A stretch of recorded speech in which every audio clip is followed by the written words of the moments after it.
चल लेना। आगे बढ़ेंगे दोस्तों, मिष्ठान फूड्स के बारे में हैट्रिक हो चुकी है लोअर सर्किट के ऊपर। लोअर सर्किट, हालांकि सर्किट अभी 20 से 10% तक कर दिया है, तो इसलिए यहाँ पे थोड़ी आज के दिन कम गिरावट यहाँ पे हो गई। सो रीज़न तो ऑलरेडी हम सभी लोगों को पता ही है। नो डाउट ये कोर्ट में जाएंगे, आगे लीगली कुछ करेंगे नहीं करेंगे वो बात की बात है, बट इंपॉर्टेंट चीज़ क्या यहाँ पे बनती है, जो लर्निंग लेसन मैंने काफ़ी बार आप लोगों को बोला है, आप मेरा कोई भी पेनी स्टॉक का वीडियो उठाकर देख लेना, ये पॉइंट मैंने हमेशा आप लोगों को सिखाया, यस, कि स्क्रैप की टाइप में ही आप लोगों ने देखना चाहिए। जो एक्सपेरिमेंट आपको यहाँ पे अगर करना ही है, किसी भी कंपनी में जाओ, पेनी स्टॉक में जाओ, ये कभी मत भूलना मतलब कि वो कंपनी में इस प्रकार की चीज़ें कभी भी हो सकती है। ये तो एक एग्जांपल अभी आपको लाइव देखने को मिल गया, ऐसे बहुत सारी चीज़ें हम लोगों ने पहले भी देखी थी, ठीक है। ये कोई आज के दिन की पहली बात नहीं, शायद से एक आपके एक्सपीरियंस के लिए पहली बात हो सकती है, बट पेनी स्टॉक्स में यही सबसे बड़ी पॉइंट यहाँ पे होता है, जो मैं बार बार आपको सिखाता हूँ कि कभी भी कुछ भी हो सकता है, ठीक है। बड़े कंपनीज में भी होता है, बट जैसे मैंने आपको बोला ना कि आप एक एग्जाम्पल लेके आओगे, मैं आपको यहाँ पे 1000 एग्जाम्पल 100 एग्जाम्पल दिखा दूंगा, ठीक है।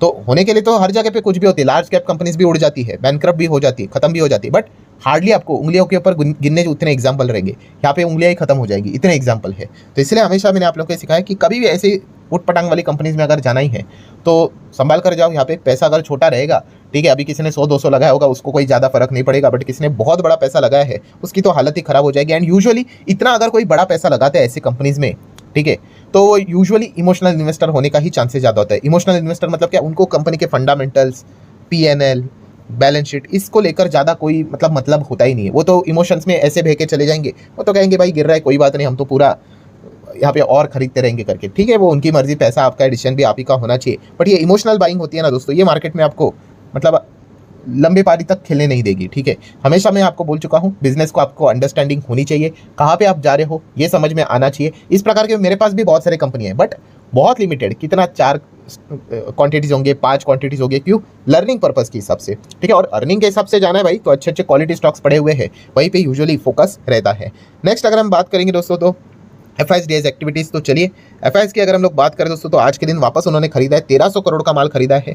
डीआईएस की बात करें तो उन्होंने भी खरीदा है, 600 करोड़ के आसपास का माल यहाँ पे उठाया है, ठीक है। दोनों ने एक ही डायरेक्शन में आज के दिन बाइंग यहाँ पे मतलब एक फैसला लिया, एक अच्छा पॉइंट हम लोग को देखने को मिल रहा है। सो डेफिनेटली हम कह सकते हैं कि एफआईएस ने जो एक बीच में माल बेचा था 1800 करोड़ का, वो शायद से आरबीआई ने रेट कट नहीं किया, उसी नाराजगी के चलते यहाँ पे उन्होंने फैसला यहाँ पे लिया होगा। बट वापस हम देख सकते हैं 9 दिसंबर कल के दिन की बात करें तो उन्होंने 700 करोड़ का माल खरीदा था, एंड आज के दिन तो उन्होंने क्लियर कट ही 1200-1300 करोड़ के आसपास की बाइंग करके यहाँ पे बता दिया। मतलब वो जो पैटर्न हम देख रहे थे, माइनस माइनस माइनस के बाद डायरेक्ट प्लस स्टार्ट नहीं होते, यस, माइनस प्लस देखने को मिल जाता है। सो उसी कैटेगरी में नवंबर का अंत एंड दिसंबर की शुरुआत हम लोग को देखने को यहाँ पे मिल रही है। ये एक बहुत अच्छा संकेत होता है कि आने वाले समय में उनकी वापसी यहाँ पे हो सकती है करके, नो डाउट। उसके लिए अभी हम लोग को एफओएमसी की मीटिंग का भी इंतजार करना पड़ेगा कि वो एक्जैक्टली क्या करते करके। एंड अगेन वही चीज़ मैं आपको बताना चाहूँगा कि एफआईएस डीआईएस इस प्रकार से आते जाते रहते हैं, ना तो वो परमानेंटली एग्जिट हो जाएंगे, ना तो वो परमानेंटली बाइंग करेंगे, तो ये पॉइंट भी हमें पता होना चाहिए। देन अगर हम लोग बात करेंगे दोस्तों, बहुत बड़े इन्वेस्टर विजय केडिया सर, आप सभी लोगों को पता ही होंगे,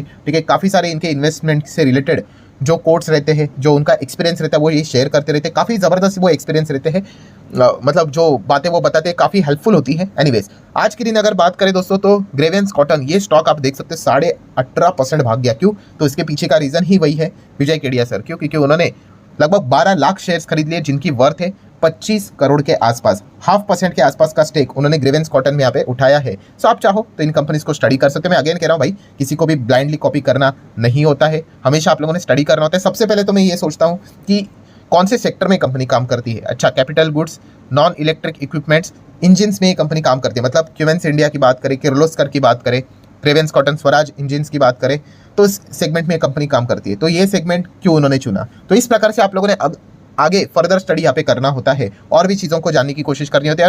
एंड यस, ये यूजुअली छोटे कंपनीज में ही निवेश करते हैं, तो ये भी कंपनी आप देख सकते हैं 6000 करोड़ का मार्केट कैप वाली छोटी कंपनी है। सो ऑब्वियसली किसी को भी ब्लाइंडली कॉपी करना नहीं होता है। विजय केडिया सर के इंटरव्यू अगर आप देखोगे तो वो खुद बोलते हैं कि किसी को अगर आप मतलब उनके पोर्टफोलियो में अगर आप देखोगे, रफली ऐसे ही बोलना चाहूँगा, 15-20 कंपनीज होंगी फॉर एग्जाम्पल। तो ऑब्वियसली किसी एक कंपनी को चुनकर अगर आप दाव लगाओगे तो बैंड भी बच सकती है, ठीक है, क्योंकि ऐसे उनके बहुत सारे कंपनीज हैं जिनमें उनको नुकसान भी यहाँ पे हुआ था। वो खुद भी बोलते थे, काफ़ी सारे इंटरव्यूज में वो कहते हैं कि अगर आप किसी को कॉपी करने जा रहे हो तो आइदर उनका पूरा पोर्टफोलियो कॉपी करो या फिर करो ही मत, ठीक है, वरना क्या हो जाएगा कि कौन सा भागेगा कौन सा गिरेगा ये किसी को पता होता है नहीं, ठीक है। वैसे तो कॉपी करना ये गलत बात है, जैसे मैंने आपको बताया कि शॉर्ट टर्म में ये चीज़ें चलती रहती है, जिस दिन झटका लगेगा आप छोड़ दोगे मार्केट को। लॉन्ग टर्म में अगर आपको टिकना है मार्केट में तो बस सेल्फ स्टडी, खुद के ऊपर भरोसा रखने वाला इंसान ही मार्केट में बना रहेगा। ठीक है, ये पॉइंट आप हमेशा मंत्र लेकर चल लेना। सो आशा करता हूं दोस्तों जितने इंपॉर्टेंट पॉइंट्स थे सारे यहाँ पे कवर कर ले। वीडियो हेल्पफुल लगा होगा, चाहो तो लाइक एंड शेयर कर सकते हो। मिलते हैं नेक्स्ट वीडियो में, तब तक के लिए बाय बाय।